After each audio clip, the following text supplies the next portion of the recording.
자, 지금 잠실에서 여전히 이제 보수 세력들이 뭐 집회와 시위를 하고 있습니다. 저는 이 시위 자체가 이제 뭐 잘못됐다라는 입장은 아니에요. 이거 어쨌건 간에 선관위가 선거 관리를 잘못해서 국민 참정권을 침해받는 이런 사건이 벌어졌고, 이에 대해서는 분명하게 책임을 물어야 된다라고 생각을 합니다. 예. 뭐 대통령께서도 그런 말씀하셨고, 김민석 총리도 뭐 특검, 뭐 심지어는 재선거까지도 뭐 협의를 해보자, 이런 언급을 했습니다. 그래서 보수 세력이 이제 집회를 하니까 우리가 무조건 반대를 해야 된다, 이런 입장으로 우리가 접근을 하게 되면은 저들의 수에 말려들 수가 있어요.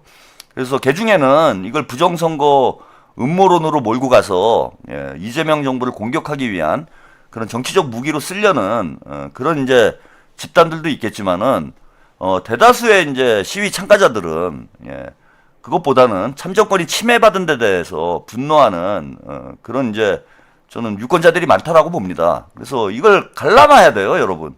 이거 무조건 우리가 공격할 게 아니고 그들이 주장하는 것 중에 우리가 수용할 수 있는 부분, 합리적인 부분은 수용을 하고, 그다음 부정선거와 같이 이런 정치 선동은 철저히 갈라치고 고립시켜가지고 극우 세력들과 건전한 합리적인 우리 보수 유권자들은 갈라놔야 된다. 이게 현명한 방법이라고 생각을 합니다. 그래서 지금 이게 뭐 부정선거를 할 이유도 없고, 부정선거를 했는데 이런 결과가 나와요. 앞뒤가 안 맞는 얘기죠. 그래서 수사를 해보면은 저는 이 실체가 드러나게 될 거라고 보고, 저는 이제 기획 부실이 아닌가라는 그런 의혹을 가지고 있어요. 그 선관위 자체가 움직여서 이런 일을 벌렸을 수도 있고, 지금 노태학과 조이대죠. 조이대가 어쨌건 뭐 노태학을 이번에 사표를 수리를 했는데, 대법관이 이제 선관위원장을 추천을 하는 거니까, 대법관과 조이대와 노태학이 짜고 이재명 정부를 흔들기 위해서 이런 공작을 했을 가능성, 이것도 열어둬야 된다고 봅니다. 뭐 그렇거나 아니면 그 일부 선관위에 있는 일부 직원들, 세력들이 보수 세력과 짜고 이런 공작을 했거나, 이 둘 중에 하나일 가능성이 높다고 봅니다. 그래서 수사를 하면은 이건 분명히 잡아낼 수 있어요, 여러분. 뭐 특검을 하건 국정조사를 하건 수사를 해서, 철저히 수사를 해서, 그리고 이재명 정부 입장에서도 이걸 피할 이유가 없습니다. 안 그래도 이제 선관위가 여러 가지 의혹과 불신을 받고 있는데, 이 기회에 선관위를 개혁할 수 있는 오히려 전화위복의 계기로 만들면 돼요. 그리고 노태학을 이제 잘라낸 것만 해도 어찌 보면 우리 입장에서는 이제 손 안 대고 코 푸는 그런 결과로 이어진 거죠. 그리고 조이대까지 책임을 물어가지고 이번에 조이대까지도 모가지를 쳐야 됩니다. 수사를 해서 모가지를 쳐야 된다. 그런 차원에서 여러분들이 지금 잠실에서 벌어지고 있는 시위 자체를 우리가 너무 부정적으로만 볼 필요는 없고, 이걸 우리가 어떻게 능동적으로 대처하느냐에 따라서 이게 오히려 전화위복의 계기가 될 수도 있는 그런 상황이고, 사실 이게 재선거 문제는 현실적으로 불가능한 문제인데 자꾸 국민의힘 쪽에서는 장동혁이는 뭐 재선거 얘기를 하고 있어요. 이게 어쨌건 사법부에서 판단을 해야 되는 문제이기 때문에 현실적으로는 이게 과연 재선거의 법리적 조건을 갖췄는가, 이거는 좀 알만한 사람은 다 아는 건데, 장동혁이 재선거 하자고 저렇게 주접을 떠는 건 뭐냐 하면은 그냥 정치적으로 선동을 해서 자기 자리 지키려는 그런 꼼수에 불과하다고 봐요. 그래서 제가 그 말씀을 드리는 거예요. 뭐 민주당에서 적극적으로 재선거를 하자 그래. 재선거를 민주당에서 결정할 수도 없고 이재명 정부에서도 결정할 수 있는 문제도 아니에요. 그런데 사법부가 결정을 하면 되는 문제니까 그래 하자 그러면 돼. 저는 민주당에서 그렇게 입장을 내라는 거예요. 어차피 정치 선동을 하고 있는 거잖아, 저것들이. 근데 민주당이 마치 재선거를 피하는 듯한 이런 모습을 보여줄 필요가 없다는 거지. 문제가 있으면 재선거 하자 이러면 되는 거야. 응? 수사를 해서 문제가 있고 이게 사법부에서 판단을 해주면은 우리 재선거 못할 이유 없다. 그래 하자. 뭐 이렇게 나가면 돼요. 뭐 서울만 재선거 하자 이런 얘기 할 필요도 없어요. 그 일부 정무 감각이 떨어지시는 분들이 너무 많은 것 같아, 민주당에. 그 일부 정치인들이 서울에서만 재선거 하자 이런 얘기를 하는데 뭐하러 그런 얘기를 합니까? 그냥 재선거 하자 그러면 되는 거지. 어차피 안 될 건데. 그래서 장동혁이 이걸 마치 민주당을 공격하고 보수 세력을 결집시키기 위한 그러한 정치적인 지렛대로 이용을 하려고 하는 것 같은데 우리가 그걸 무력화시켜야 됩니다. 재선거 할 수가 없어요. 우리 맘대로.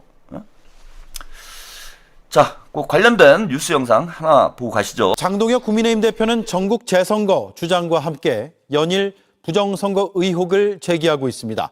검은색 마스크를 쓰고 서울 개표소 집회 현장을 다녀오더니 오늘은 후보들의 득표수가 같았다는 부정선거 음모론자들의 주장을 그대로 반복했습니다.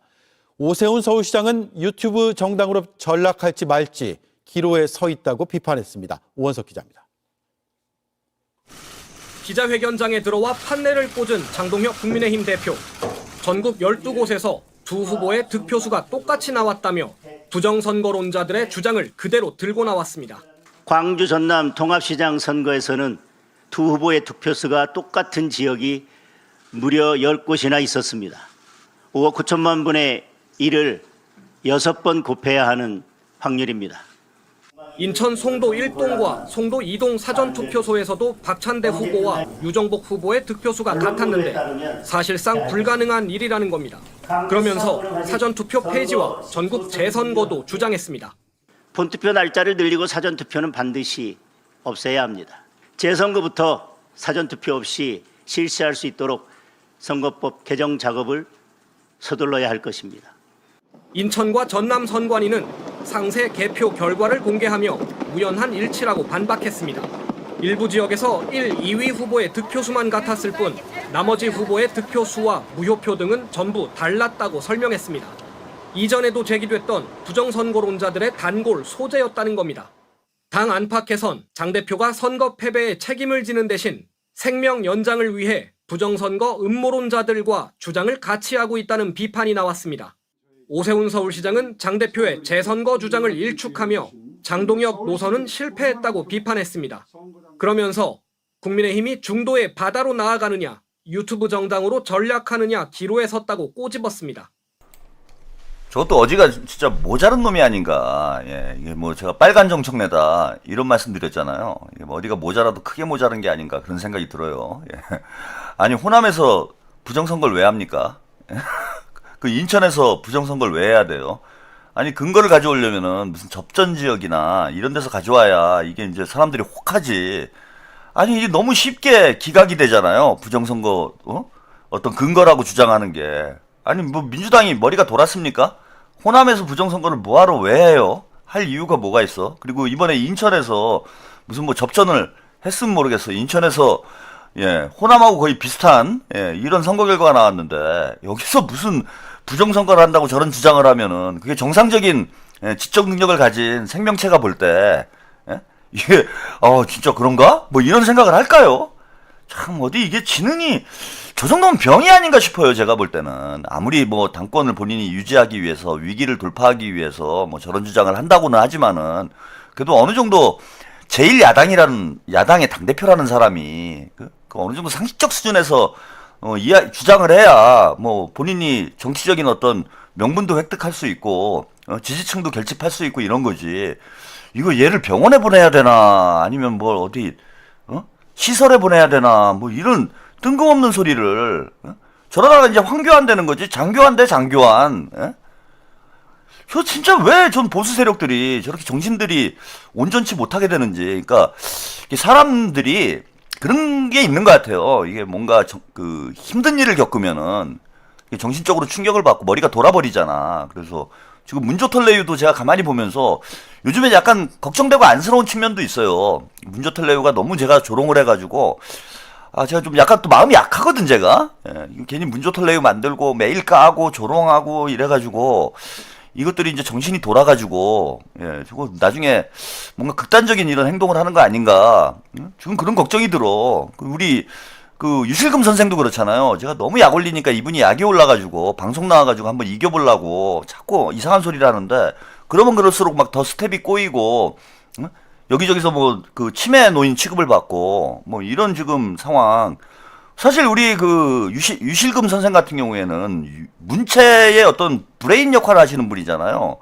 그 문체의 브레인 역할을 하셔야 될 분이 이분이 치매가 와가지고 그 이게 100만 탈레반 전체가 이제 치매가 오게 되는 거예요. 이게 군체기 때문에 제가 누차 말씀드리지만 그 브레인이 이제 치매가 오거나 정신적으로 문제가 생겨버리면은 그 탈레반이 한 100만 되는데 그 100만 탈레반 전체가 이제 정신적으로 문제가 발생하는 이런 상황이 벌어지는 거야. 그래서 지금 유실금 선생의 이 정신건강 문제는 이 100만 명의 어떤 생사와 연관이 되는 그런 문제다. 근데 이게 제가 너무 지금 약 올리고 조롱을 해가지고 이분이 정신적으로 이게 PTSD가 온 게 아닌가. 상처를 너무 크게 입어가지고 이제 과대망상에서 정신분열 단계로 지금 가고 있는 것 같아요. 제 느낌에는.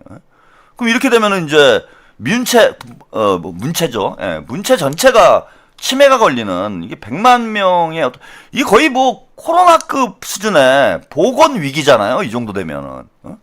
이게 유실금 바이러스가 쫙 퍼져가지고 이게 문체 전체가 감염이 돼서 이게 집단 치매가 돼버리는 이런 상황이 돼버리면은 이게 코로나 위기보다 더 심각한 보건의료 위기가 오게 되는데 제가 이게 이재명 정부의 어떤 누가 되는 짓을 하고 있는 건 아닌가, 대통령님을 좀 힘들게 만들고 있는 건 아닌가라는 개인적으로는 좀 걱정도 돼요.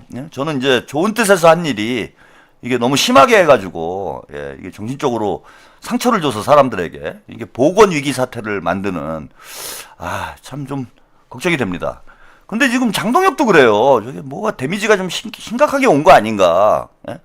그 계엄 사태를 거치면서 정신적으로 계속 데미지가 오고 있고 이게 이제 누적이 되면서 황교안화되고 있는 이런 상황이 아닌가 좀 걱정이 되고 저 뭐 누차 말씀드리지만 저게 이제 지들끼리 싸움 날 상황이잖아요. 그래서 민주당은 뭐 그렇게 얘기하면 된다고 봅니다. 뭘 저걸 피할 필요 없어요. 특검하자 그러면 특검하고 재선거 하자 그러면 그래 재선거 논의해보자 하고 뭐 그러면 되지 뭐가 걱정이야. 재선거 논의하면 되지. 어차피 안 되는데. 그러면서 사법부에 이제 공을 떠넘겨야 돼요. 사법부에 공을 떠넘겨가지고 어쨌건 사법부가 결정을 해야 되는 거니까 야 우리는 뭐 재선거 반대 안 한다. 문제가 있으면 재선거 하자. 사법부에서 잘 판단해주기 바란다. 이래갖고 조이대한테 다 뒤집어 씌워야 돼. 응? 조이대한테 뒤집어 씌워가지고 조이대랑 장동혁이랑 오세훈이랑 막 멱살 잡고 싸우게. 이게 EJ 전술 아닙니까 여러분. 그래서 지들끼리 싸우게 만들면 될 일이지 이게 우리가 유권자들이나 국민들하고 싸울 이유가 없다. 그래서 조이대 장동혁 오세훈이 여기 한동훈까지 이제 가세를 해가지고 같이 싸우도록 하고 그러다가 뭐 운 좋게 조이대가 뻘짓해가지고 재선거 하게 될 줄 압니까? 나래님 우리 12살 강아지도 보고 있어요. 뭐 그럴 가능성도 있는 거잖아. 그럼 재선거 하면 뭐 땡큐 아닙니까? 솔직히 말해서 아니 뭘 그렇게 겁을 내? 좀 뭐 채팅창 보니까 뭐 재선거는 아니다 뭐 이런 얘기 하시는 분들이 좀 있는 것 같은데 아니 겁날 게 뭐 있어요 재선거 하면. 우리가 정상적인 당대표 김민석 당대표를 만들어 놓고 민주당을 정상화한 다음에 그 다음에 재선거 하면은 진짜 15대1 나올 수 있는 거 아니야? 저는 15대1 나올 것 같은데? 재선거 하면은? 얼마든지 이길 것 같아요. 그래서 재선거 해서 우리가 손해볼 것도 없고, 이렇게 나라가 시끄러운 것보다야 재선거를 하는 비용이 훨씬 더 사회적 비용이 적게 들어요. 그래서 민주당 입장에서는 뭐 진단반 농단반, 야, 재선거 땡큐다. 야, 한번 해보자. 뭐 이러면 되는 거지. 걱정할 문제 아니다. 그리고 대통령님과 총리가 초반에 이게 대응을 잘했기 때문에 이제 거기 뭐 부정선거론자들만 남았잖아요. 점점 시위대가 줄어들 거예요. 그래서 거기 뭐 몇 명 이제 그 이상한 정신이 온전치 못한 애들 몇백 명 남으면은 그때 이제 싹 그죠? 이걸 또 일종의 이제